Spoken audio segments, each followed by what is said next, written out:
Desde los vastos desiertos de Arrakis hasta las frías montañas de la Tierra Media, la ciencia ficción y la fantasía nos han mostrado mundos llenos de culturas, razas y sociedades diversas. Pero, ¿qué tan bien logran representar esta diversidad narrativa? ¿Qué sucede cuando esta cohesión sociocultural se siente forzada o estereotipada? Hoy, en Mazmorra de Culto, exploraremos buenos y malos ejemplos de diseño sociocultural en fantasía y ciencia ficción. Cuando hablamos de diversidad narrativa bien lograda, nos referimos a mundos donde las culturas y razas no son simples decorados, sino entidades vivas, complejas y esenciales para la trama. Veamos algunos ejemplos sobresalientes. El primer ejemplo es la Tierra Media. Tolkien nos presenta razas como los elfos, enanos y hobbits, cada una con tradiciones y tensiones históricas que enriquecen la narrativa. Esto es un ejemplo magistral de construcción de mundos coherente. Las diferencias culturales entre estas razas no solo están detalladas, sino que impulsan la trama y reflejan temas universales como la cooperación y la reconciliación. También podemos observar el ejemplo de Mass Effect. En esta saga,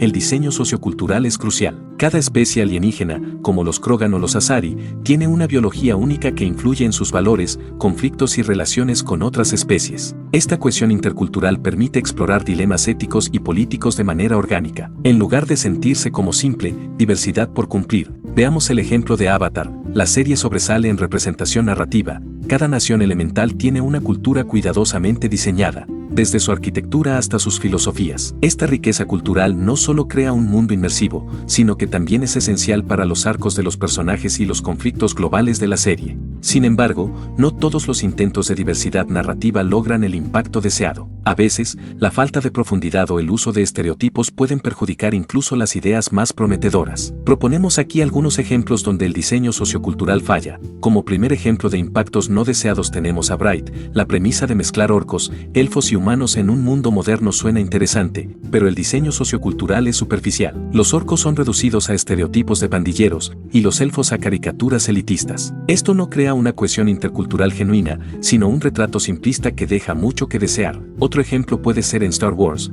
los Gungan y Jar Jar Binks. Aunque Star Wars tiene un historial notable de construcción de mundos coherente, los Gungan destacan por lo contrario. Su representación se basa en clichés caricaturescos que no aportan profundidad al universo y distraen de los temas más serios de la saga. Otro ejemplo podríamos considerar a Eragon. En un intento por replicar la riqueza de Tolkien, Eragon introduce razas como enanos y elfos, pero falla en lograr una diversidad inmersiva. Estas culturas no tienen desarrollo propio y parecen más un agregado estético que una parte integral del mundo. Entonces, ¿qué podemos aprender de estos ejemplos? Aquí van algunos consejos para un diseño sociocultural efectivo en tus mundos de fantasía o ciencia ficción. Investiga y profundiza. Si te inspiras en culturas del mundo real, hazlo con respeto y profundidad. Esto ayudará a crear una representación narrativa que sea auténtica y significativa. Dales propósito. Cada cultura o raza debe tener un papel en tu historia. No basta con que estén ahí, deben aportar a la trama o reflejar temas importantes. Esto es clave para una construcción de mundos coherente. Muestra, no solo digas. En lugar de limitarte a exposiciones largas,